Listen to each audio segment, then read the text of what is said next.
하나님의 말씀 사도행전 8장 1절에서 8절 말씀 함께 보겠습니다.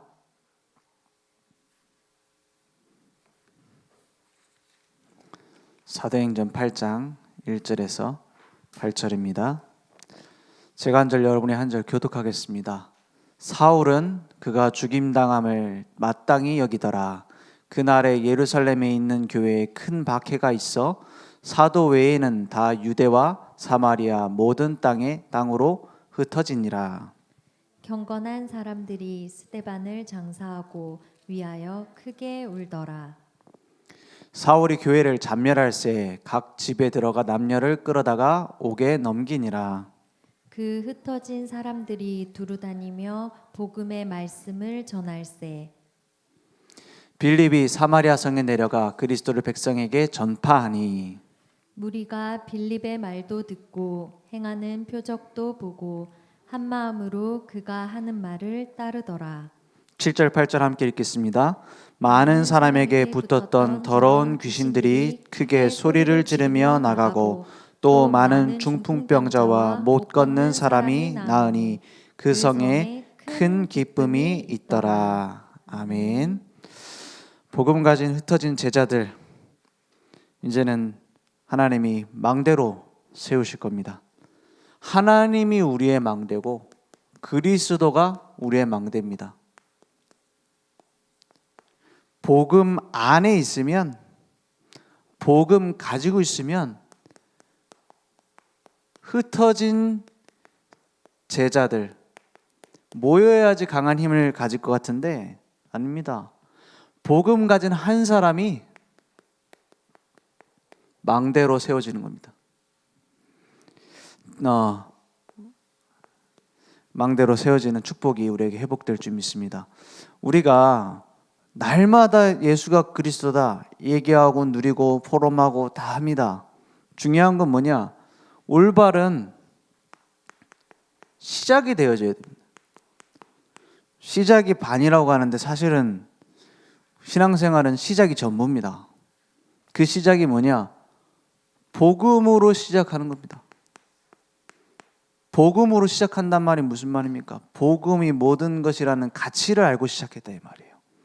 그리고 복음 안에 모든 것이 있다라는 능력을 언약으로 붙잡고 시작했단 말입니다.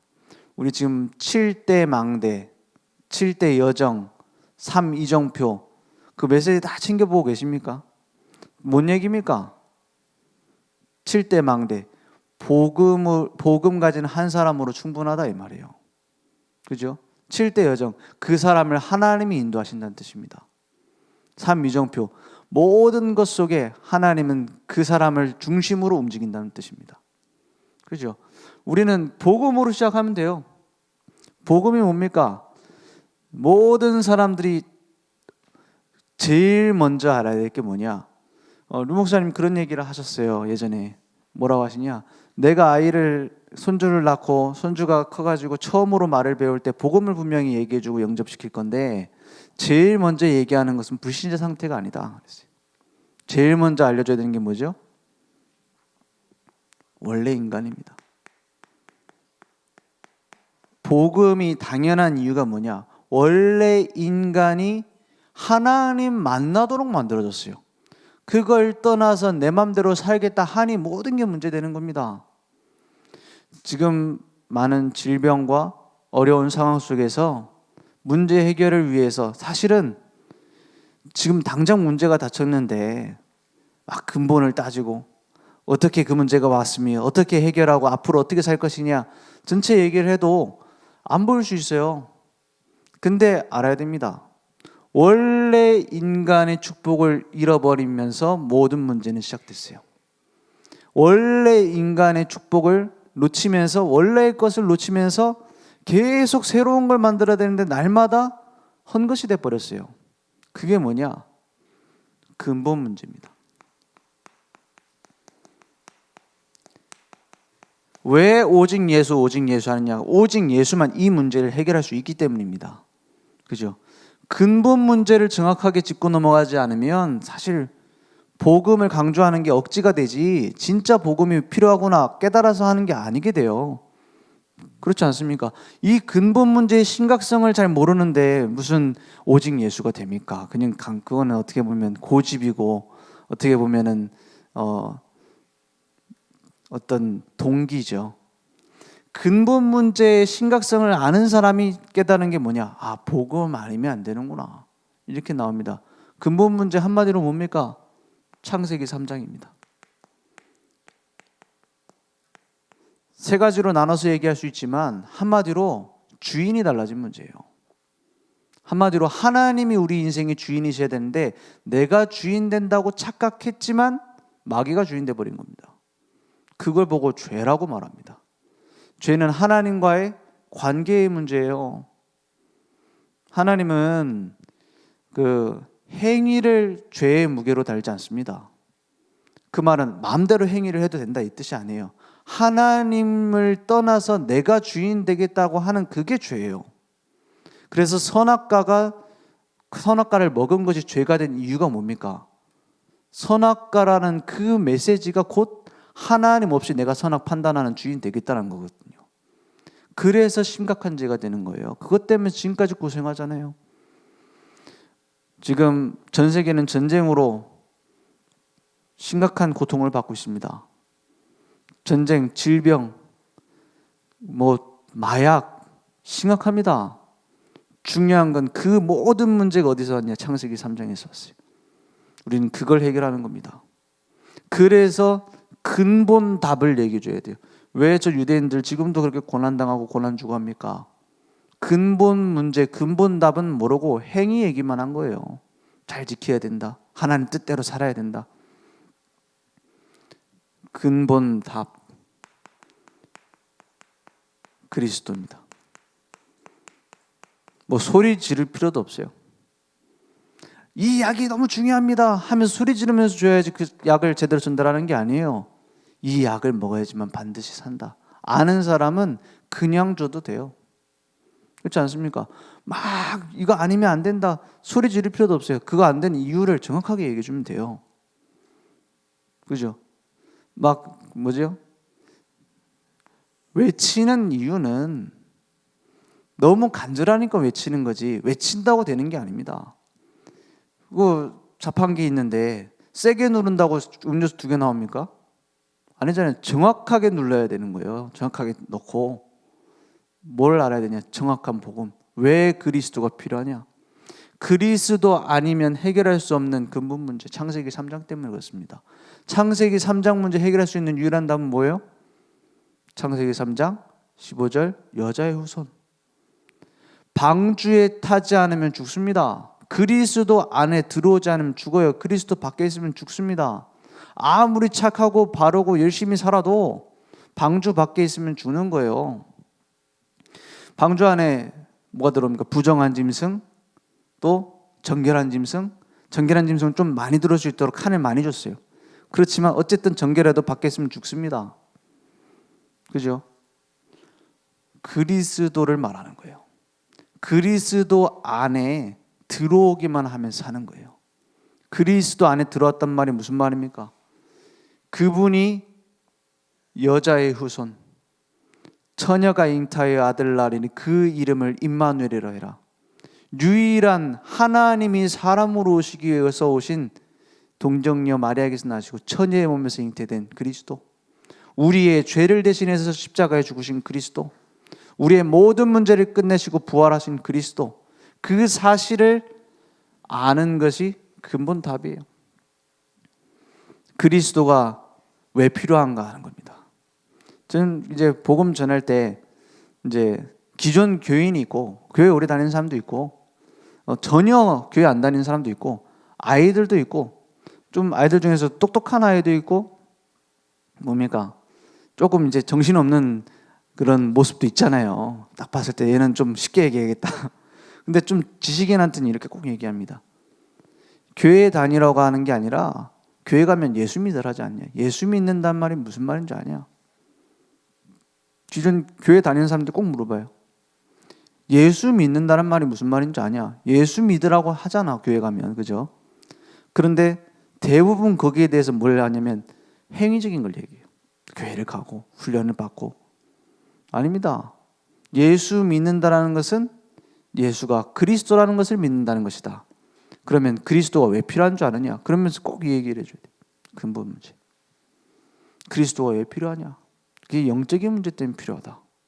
우리가 잘 먹고 잘 살기 위해서라면 돈 많은 사람은 그리스도 필요 없을 것인데, 못생긴 얼굴 잘생겨지는 것이 답이라면 우리는 뭐 포기하고 살아야 될 것인데, 그리스도가 필요한 이유가 뭐냐? 근본 문제, 근본 답입니다. 여기에서 우리는 답을 얻는 겁니다. 그러면 그냥 답을 얻고 끝내는 것이 아니라 우리에게는 새 생명이 시작된 겁니다. 그전에는 뭘 위해서 살았어요? 나를 위해서. 사실은 육신을 위해서. 지금 뭘로 바뀌었습니까? 하나님의 자녀가 됐어요. 하나님의 자녀는 무엇을 위해 삽니까? 영원한 천국이 준비되어 있는데 이 땅에 뭐하러 삽니까? 하나님의 계획을 위해서 사는 거예요. 그래서 성령으로 지금 내주하시고 인도하시고 역사하고 계세요. 하나님이 우리 속에 일을 하고 계신단 말이에요. 그러면 전에는 우리는 무슨 법을 따라 살았어요? 죄와 사망의 법 때문에 이거 안 하면 안 돼, 이것 때문에 살았어요. 이걸 지켜야 돼, 이걸 해야 돼, 말아야 돼. 그게 죄와 사망의 법이에요. 생명의 성령의 법은 뭡니까? 내 안에 이제 생명이 충만하니까 하나님이 내 속에 일하시는 거예요. 그죠? 내 마음대로 사는 것이 아니라 하나님이 인도하시는 성령의 법으로 이제 하나님을 사랑하고 하나님과 함께하는 삶으로 바뀌어져요. 억지로 사랑하는 게 아니라 하나님이 주신 이 생명의 복음을 알면 알수록 저절로 되는 거예요. 복음 되어지는 겁니다. 그 말은 되어질 때까지 기다리라는 말이 아니라 복음으로 하나님과의 관계가 회복되는 데에 집중하는 거예요. 그래서 원래 인간은 하나님과 함께하는 관계였습니다. 생명관계였어요. 그 생명관계가 회복되는 데 집중하는 거예요. 그럴 때 뭐가 일어나냐? 치유, 성화 일어나는 겁니다. 회개도 되어지는 겁니다. 우리가 좀 회개라는 단어에 대해서 무섭게 생각하잖아요. 혹은 고통스럽게 생각하죠. 눈물을 흘리고 막 땅을 엎드려서 제 가운데 회개하고 그런 모습이 성경에 많이 있습니다. 그게 맞아요. 근데 진짜 회개는 뭐냐? 복음으로 돌아오는 게 회개예요. 그죠? 올바른 시작을 하는 게 회개입니다. 그러면 하나님과의 관계가 회복되는 게 회개예요. 그래서 우리가 제일 사실은 회개에 대해서 많이 얘기하는 교단입니다. 우리는 회개를 엄청 강조해요. 그 회개가 뭡니까? 각인 뿌리 체질. 그게 회개예요. 복음으로 각인 바꿔라. 시작해. 똑바로 해라. 복음 아닌 걸 버리는 게 회개입니다. 각인 뿌리 체질. 그래서 전 세계 교단 중에 회개와 성화에 대해서 제일 많이 얘기하는 교단이 우리 교단입니다. 맞잖아요. 전도자의 삶, 성화입니다. 그리스도가 주인 되는 삶, 그게 성화요. 내가 하나님처럼 되겠다. 혹 그거 비슷하지 않습니까? 예수님을 닮아가는 삶. 좀 비슷한 단어 아니에요? 하나님처럼 되겠다. 예수님을 닮아가는 삶. 비슷한 단어 아니에요? 약간 욕먹을 수 있는 얘기긴 해요. 근데 내가 예수님처럼 어떻게 감히 합니까? 그렇지 않겠어요? 점점 주님이 나의 주도권을 가져가시는 것이지. 그렇지 않습니까? 점점 내 것이 필요 없어지는 것이지. 새 생명. 그전에는 지켜야 된다 말아야 된다 법이었어요. 그런데 예수님은 율법에 대해서 이렇게 얘기하시죠. 율법은 곧 하나님 사랑과 이웃 사랑이다. 사랑이 뭡니까? 사랑하는데 여자친구가 있는데 맨날 그래도 내가 여자친구 사귀기로 했으니까는 하루에 한 번은 전화를 해야지. 사랑입니까? 하루에 그래도 한 10번은 문자를 해야 되지 않을까? 책임지고 일주일에 한 번은 만나서 그래도 데이트를 해야 되겠다. 그래, 참아도 좀 힘들어도 데이트하러 가자. 견디고 막. 이게 사랑이요? 아니죠. 그건 이미 사랑이 식은 겁니다. 사랑은 뭡니까? 하루 종일 궁금하다가 참고 참아서 10번 문자 보내는 거예요. 그죠? 너무 목소리 듣고 싶다가 한 번 딱 전화를 하는 겁니다. 기다리다가. 근데 막 내가 잠들어야 될 시간에 일이 끝났다고 전화 왔어. 그럼 빨리 깨가지고 전화해야 되는 거예요. 왜냐? 사랑하니까. 너무너무 보고 싶다가 일주일에 한 번 딱 날 잡고 만나는 겁니다. 그죠? 그래서 제가 그 신학생인데 금요철에 안 가고 데이트하러 갔다니까요. 그 부목사님 불러가지고 왜 금요철에 안 왔냐고 혼나고, 그래도 난 가야 되겠다고. 사랑하니까. 그렇잖아요. 그게 사랑입니다. 하나님 사랑, 인간 사랑, 복음 알면 되어져요. 그죠? 남편 이해 안 됩니까? 이해하려고 노력하지 마요. 자식이 이해 안 됩니까? 이해하려고 노력해도 사실 소용없고 할 필요도 없어요. 뭐 속으로 들어와요? 복음 속으로. 하나님과의 관계가 굳건해지면 모든 관계는 풀립니다. 요셉이 형제들하고 화해하려고 몸부림쳐서 화해된 게 아닙니다. 하나님과의 관계. 다윗 왕이 사울을 용서하려고 기도하고 몸부림친 게 아닙니다. 하나님과의 관계. 바울이 그렇게 말했어요. 나를 핍박하고 죽이려고 쫓아가는 우리 동포들이 예수 믿게 된다면 내가 그리스도의 사랑에서 끊어지는 바 될지라도 그걸 원한다 이랬어요. 그 정도로. 아니 나 죽이려고 쫓아다니는데 용서하고. 스데반 집사가 순교할 때 뭐라 합니까? 저들은 자기들이 하는 짓이 뭔지 모릅니다. 그들의 죄로 돌리지 마옵소서. 천사 같은 얼굴로 가잖아요. 무슨 말입니까? 복음은 모든 문제 끝입니다. 복음 자체가 모든 문제 끝입니다. 내 속에 새 생명, 이것이 확인되어지는 거예요. 복음이 모든 문제 끝이라는 걸 확인해 가는 것이 신앙생활 아닙니까? 그것이 성화고. 그러면 이제 그냥 새 생명으로 끝나는 게 아니라 우리를 향한 절대를 발견하게 돼요. 그냥 내가 복음으로 끝났구나, 행복하다, 이걸로 끝나는 게 절대를 찾게 돼요. 그래서 갈보리산에서 끝나지 않았는데 내가 미션 찾아서 가겠다고 하는 것만큼 위험한 게 없습니다. 왜냐? 그건 결국 내 동기 아닙니까? 내 문제 이러면 해결해 주겠지, 내가 하나님 일을 똑바로 하면 내 이 문제도 해결되겠지, 그 동기 아니에요? 하나님은 제일 잘 골라내는 게 뭐냐? 숨은 계산과 동기입니다. 잘 알고 있어요. 나도 모르는 것도 하나님 알고 계세요. 하나님은 전능하시잖아요. 그죠? 전능하시잖아요. 나는 나 자신도 나 모르잖아요. 하나님 더 잘 알고 있어요.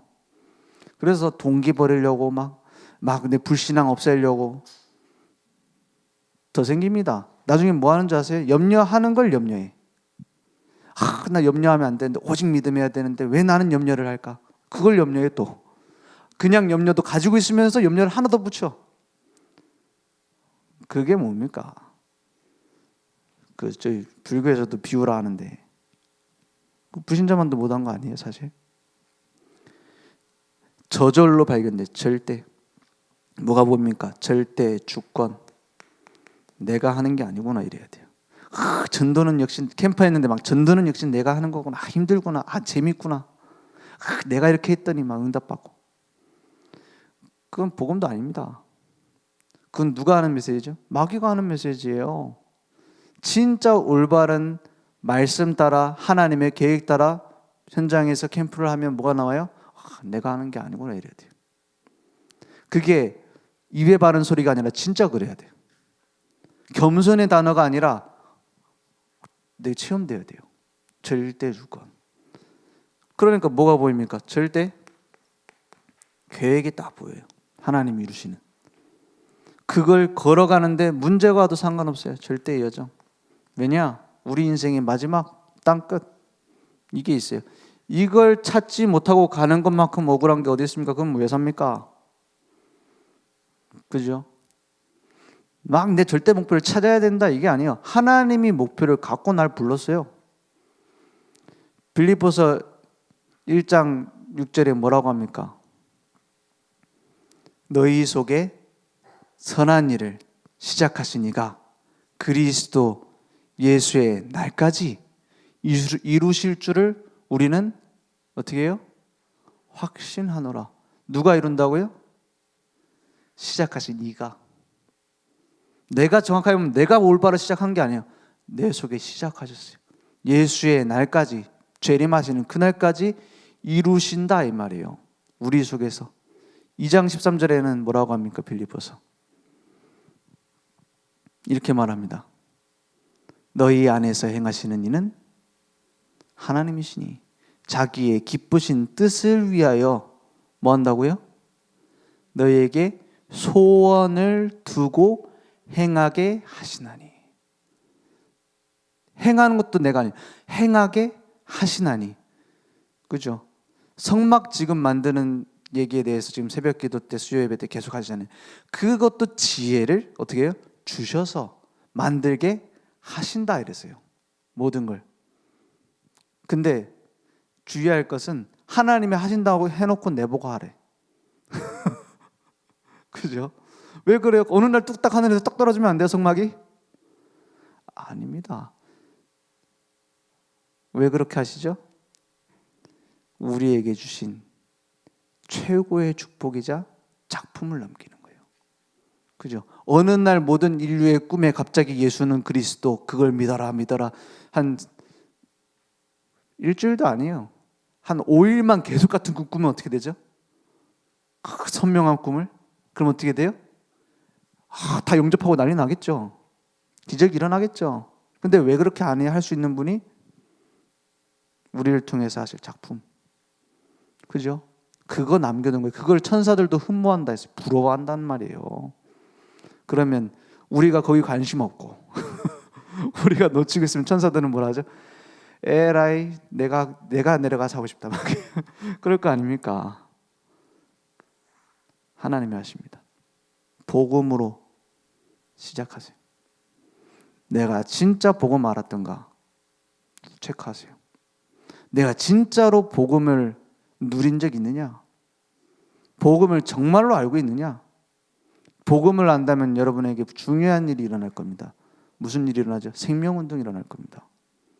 복음을 안다면 어떤 일이 일어납니까? 여러분 통해서 재앙이 무너질 겁니다. 복음을 안다면 어떤 일이 일어납니까? 우리를 통해서 모든 흑암의 세력이 무너질 거예요. 복음을 알기만 해도.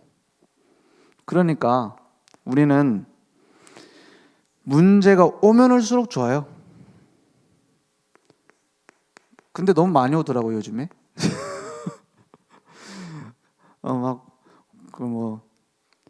전도자 내게 이번 캠프하는 기간 동안에 문제가 왔다 싶으면은 이렇게 생각하시면 내가 전도자구나. 맞죠? 그럼 나한테 문제 안 오면 전도자 아니냐? 그건 아니죠. 나는 문제가 와도 안 흔들릴 걸 알고 안 주셨구나. 이러면 돼요. 문제가 오는 사람 흔들린단 말이냐? 아니요. 그걸 통해서 더 큰 축복을 발견하라고. 문제 올수록 좋습니다. 문제는 곧 뭡니까? 기회라고 했어요. 무슨 기회예요? 그냥 기회도 아니에요. 저는 이 단어가 제일 마음에 와닿더라고요. 그게 뭔지 아세요? 이번 주 말씀에서 최적의 기회다. 뭐 최고 최대도 밑에 있는데 최적이라는 말이 딱 마음속에 와닿더라고요. 그 말이 무슨 말이냐? 정확한 기회예요. 어떻게 요셉이 우물에 떨어질 줄 알고 비워놨을까요? 그죠? 절묘합니다. 어떻게 그 시간에 노예상이 지나갔을까요? 데려가도 하필이면 그 많은 것 중에 보디발 집에 떨어졌을까요? 그 집에 갈 때 요셉은 이미 알았을 겁니다. 이거는 하나님의 계획이구나. 그렇죠? 바보 같은 저도 알았을 겁니다. 이렇게? 내 주신 언약이? 그랬을 거예요. 그 정도 되면 깨달아야 되는 거 아닙니까? 근데 거기서 뭐가 생겨요? 문제가 오잖아요. 응답도 왔지만 문제도 오잖아요. 요셉이 잘못했기 때문에 온 거예요? 아니면 하나님 계획입니까? 우리 렘넌트들 퀴즈 한 번씩 내잖아요. 1번 요셉이 고자질쟁이라 가지고 그거 못된 것 때문에 회개해야 된다. 근데 문제 왔다 그것 때문에. 2번 요셉의 형들이 못돼 갖고. 답은 뭐예요? 답은 3번입니다. 하나님의 계획. 맞죠?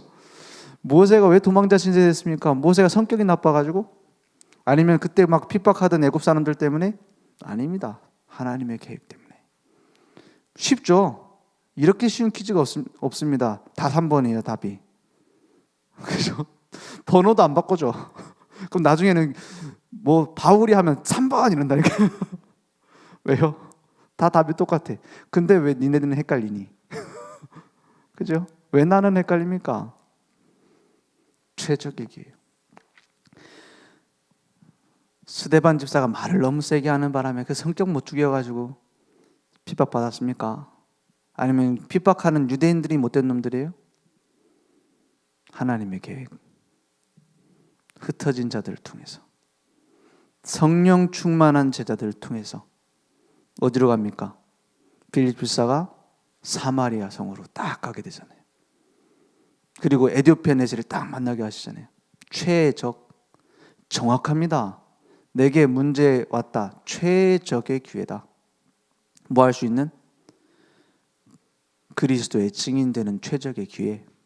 거기 관심 없는 사람은 결국 놓칩니다.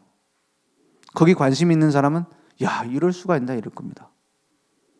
진짜 그리스도의 증인되는 마음 품은 자는 내게 오는 문제 길이 보일 겁니다. 최고의 기회예요. 하나님이 완벽하게 준비해놨어요. 딱 적절하게 준비해놨고 완벽하게 준비해놨어요. 그러니까 최대의 작품을 남길 수 있는 기회다.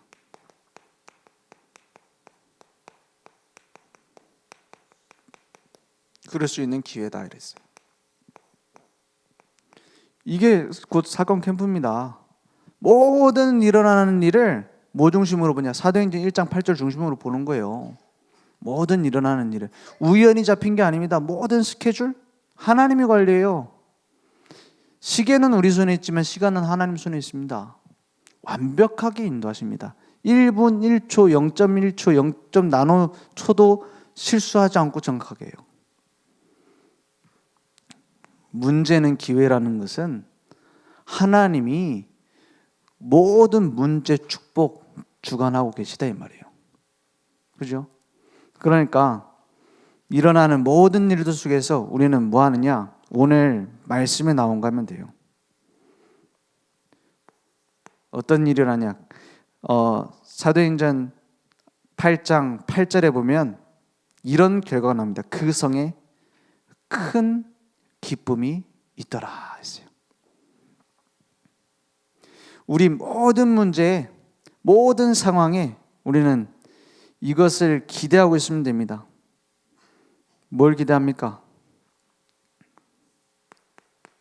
하나님의 큰 계획이 있음을 믿으면 돼요.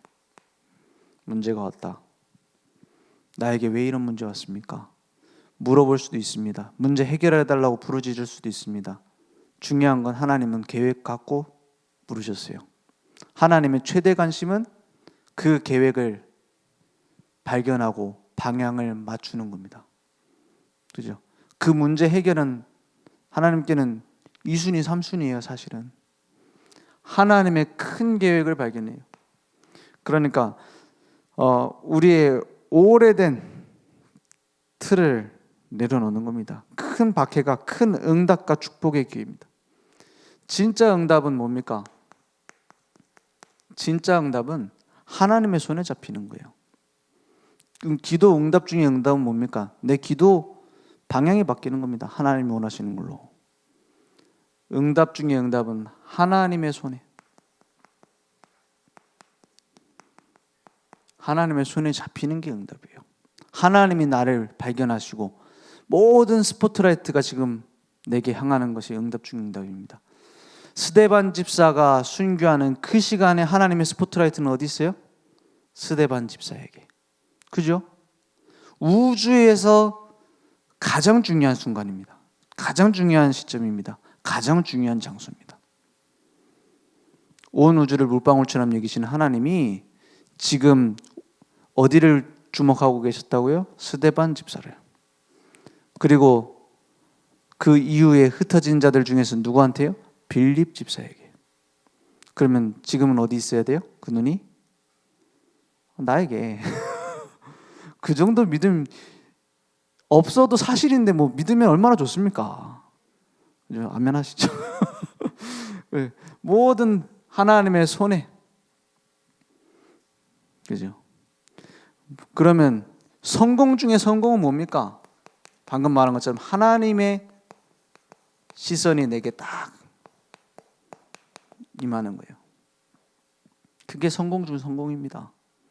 뭐 어느 대학 나왔고 우리가 막 성전 막 어마어마한 성전 지었습니다. 하나님 막 박수 쳤어요. 물론 그 과정 속에서 하나님이 함께 하시는 것에 대한 감사겠죠. 근데 우리도 얼마나 그걸 위해서 기도했겠습니까? 만약에 한다면. 근데 한번 관점을 한번 달리 한번 봐보세요. 만약에 저희 뭡니까? 삼성전자 이런 대단한 삼성 회장이 만약에 본다면 뭐라고 생각할까요? 이야, 하나님 살아계시네 이럴까요?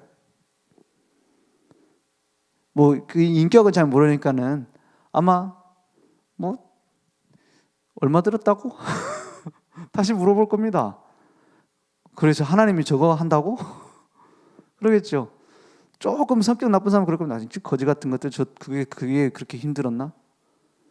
불신자들 그렇게 얘기할 수 있어요. 그게 하나님 주신 축복입니까? 그 결과가 하나님 주신 축복이냐는 말이에요. 아니죠. 그런 뭐 성전 건축을 지금 하나의 비유로 한 거예요. 그럼 우리가 막 대단한 자리에 올라갔다. 그게 하나님 보실 때 축복입니까? 아닙니다. 그 일 속에 하나님의 시선이 있어야 돼요. 그 일 속에 하나님의 손이 함께하는 증인 돼야 돼요. 만약에 요셉이 총리된 게 축복이다 그러면 모든 건 놓친 겁니다. 요셉을 불러다 간증시키면 뭘 얘기하겠어요? 내가 인간관계 이렇게 했다 이렇게 하겠어요? 하나님이 처음부터 끝까지 함께 하셨습니다. 그럴 거 아닙니까? 그 진짜 간증이에요. 그게 하나님이 우리의 모든 것 속에 보고 계세요. 가장 중요하게 보고 계세요. 그러니까 축복 중에 축복이 뭡니까? 하나님의 일을 내게 맡기는 거예요. 성전 짓는 게 어마어마한 축복이었습니다. 왜죠? 그것이 그리스도의 몸이기 때문입니다. 그렇죠? 교회를 살리는 것이 어마어마하게 중요한 축복입니다. 왜죠? 그것이 그리스도의 몸이기 때문입니다. 우리가 뭘 대단히 모아서 아닙니다. 그리스도의 몸. 그것이 축복인 거예요. 그래서 치유 중에 치유가 뭡니까? 우선순위가 바뀌는 것이 치유 중에 치유입니다. 오늘 말씀 보니까 우리에게 중요한 질병이나 문제 생겼을 때 꼭 기억해야 될 게 있습니다. 뭘 발견해야 되느냐? 오늘 결론입니다. 오늘 이제 사마리아 성에 많은 치유 대상자들이 살아나는 치유가 일어났습니다. 중풍병자가 났고요. 귀신 들린 자가 고침받고요. 병자들이 나왔어요. 근데 중요한 게 뭐냐? 영적인 거, 육신적인 거, 정신적인 거 치유되는 일이 일어났습니다. 그런데 중요하게 우리가 기억해야 될 단어가 6절에 있습니다. 뭐라고 돼 있죠? 무리가 빌립의 말도 듣고 행하는 표적도 보고 뭐라고요? 한 마음으로 그가 하는 말을 따르더라 했어요. 한 마음으로. 그가 하는 말이 뭐였는데요? 5절에 보니까 빌립이 사마리아 성에 내려가 그리스도를 백성에게 전파하니 여기에 한 마음 되세요. 일심으로. 치유 언제 일어납니까? 언제 우리에게 기적이 일어납니까? 언제 우리의 닫힌 문이 열립니까? 복음만으로 집중할 때입니다. 한 마음으로. 유월절 기적 언제 일어났습니까? 어린 양의 피만 발랐을 때. 마가다락방의 능력 언제 나타났습니까? 언약만 붙잡고 모였을 때. 그겁니다. 한 마음으로. 그래서 우리가 서론에 묶이는 인생 되면 안 됩니다. 소론이 뭡니까? 교회가, 목사님이, 우리 교회 뭐 분위기가, 내 상황이, 내 환경이 다 서론이에요. 본론은 뭡니까? 그리스도. 모든 문제 해결자입니다. 그리스도. 그것 때문에, 그 언약 때문에 우리는 사는 겁니다. 그게 본론입니다. 그리스도, 그 증인으로 하나님이 부르셨습니다. 그 인생을 살아가는 겁니다. 그게 치유입니다. 우리 인생의 목적이 달라지는 것. 다니엘이 사자굴에서 살아남았죠. 다니엘과 세 친구 불 가운데서 살아남았습니다. 그것이 응답이라면 어떻게 해야 되죠? 지금도 살아있어야 돼요. 맞죠? 그런 사자굴에서 살아남는 응답을 받았는데 뭐 암 걸려 죽으면 됩니까? 안 되죠. 하나님 보여주는 게 응답이라면. 그렇지 않습니까? 늙어갖고 노화로 죽는다? 그거 막아주셔야죠. 사자굴에 들어갔는데도 살아났는데, 사자 입을 탁 막아버렸는데. 그렇지 않겠어요? 거기서 살아남는 것이 응답이라면 다니엘 지금까지 살아있어야 돼요. 응답받은 다니엘 지금 살아있죠? 어디 좀 지금도 건강하잖아요. 그죠? 등산도 하고 골프도 치고. 그렇습니까? 아니에요. 그 자리에서 그리스도의 증인되는 것이 응답이었어요. 맞죠?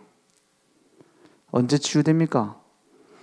복음을 정확하게 할 때, 복음 위에서 살 때, 복음의 능력으로 살 때, 그게 치유입니다. 그 자체가 치유입니다. 물론 대부분 그러면 병이 낫기도 하죠. 그러다 보면 뭐 기적이다 싶은 일이 일어나기도 합니다. 중요한 것은 하나님 앞에서는 감기나 암이나 똑같아요. 하나님 앞에서는 티끌이나 산이나 똑같다. 저 바다의 물이나 한 방울 물이나 똑같습니다. 하나님은 무한하신 분이기 때문에. 그래서 일심으로 그리스도만, 한 마음으로,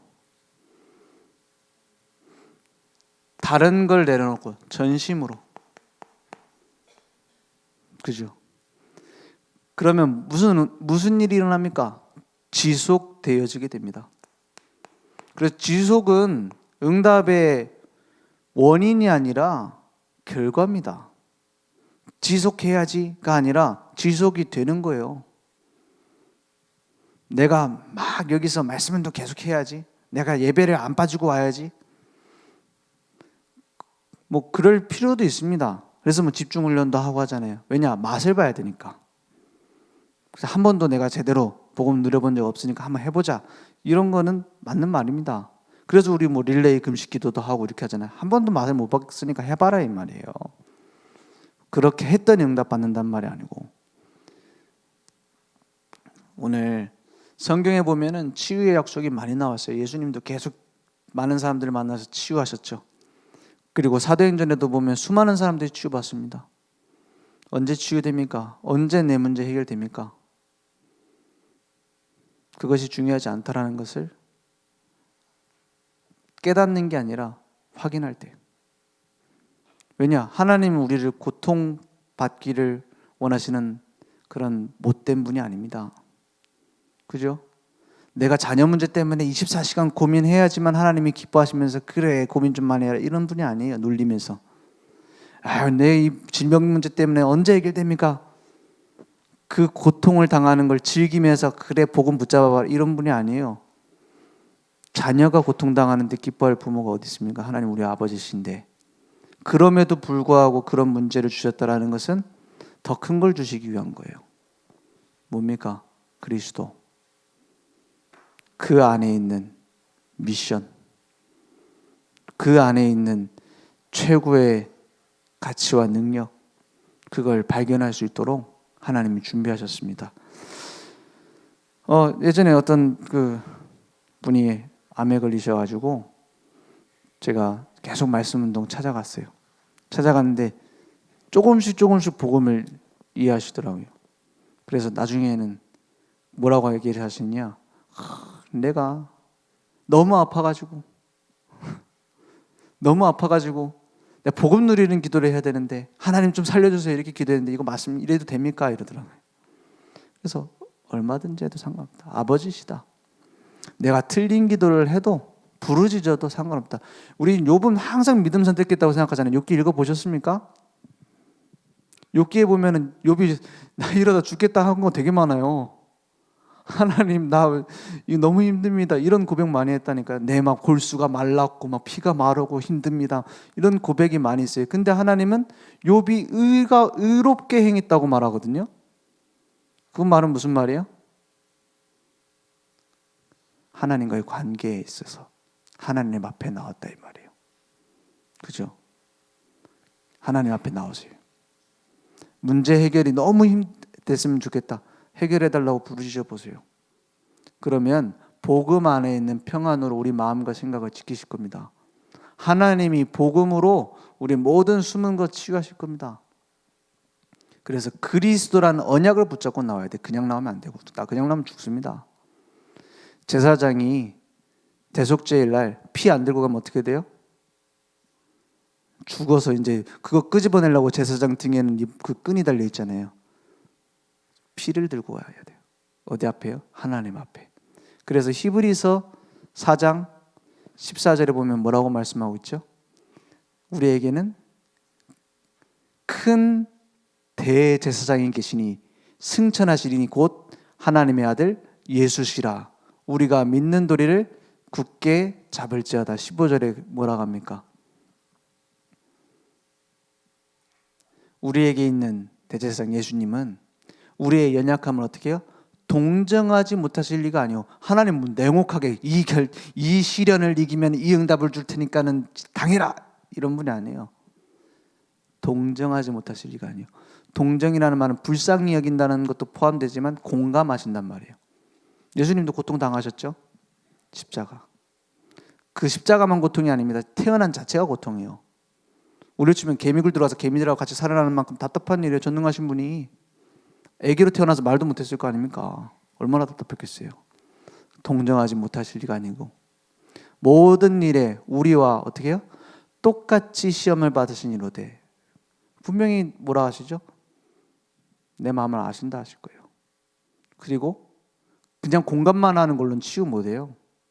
죄는 없으시니라. 능력이 있어야 되죠. 16절에 그러므로 우리는 긍휼하심을 받고 때를 따라 돕는 은혜를 얻기 위하여 어디 나가요? 은혜의 보좌 앞에 담대히 나아갈 것이니라. 그 큰 대제사장 그리스도 나를 위해서 대속하신 대신 끝내신 언약을 붙잡고 나와라. 은혜의 보좌 앞에. 여기서 담대히라는 말이 그런 표현이래요. 원어적으로 뭐냐면 얼굴에 철판 깔고 나와라. 그죠? 사람한테는 말 못할 거 많아요. 그죠? 숨겨야 될 거 많아요. 말하면 큰일 날 말 많습니다. 만약에 거짓말 못하는 그 병에 걸리면 어떻게 될까요? 여러분 거짓말 못하는 병 걸리면 일단 교회 못 나옵니다. 그죠? 거짓말 못하는 병 걸리면 혼자 살아야 돼요. 거짓말 못하는 병 걸리면 누구랑 같이 살 수도 없을 거예요. 그렇지 않겠습니까? 자기 나 살쪘지 하면 거짓말 못하는 병 걸리면 입 다물고 있어야 돼요. 그죠? 그렇지 않겠어요? 그리스도 앞에는 담대히 나가라. 그게 치유입니다. 오늘 그런 응답이 내게 회복되기 원합니다. 내가 하나님 앞에서 이 문제가 치유되기 원한다. 그걸 간절히 원한다면 그걸 두고 기도하셔도 됩니다. 중요한 것은 하나님은 모르시지 않고 하나님은 하실 수 있는데 지금 나를 부르셨어요. 그 안에서 그리스도만 남게 될 겁니다. 기도하겠습니다.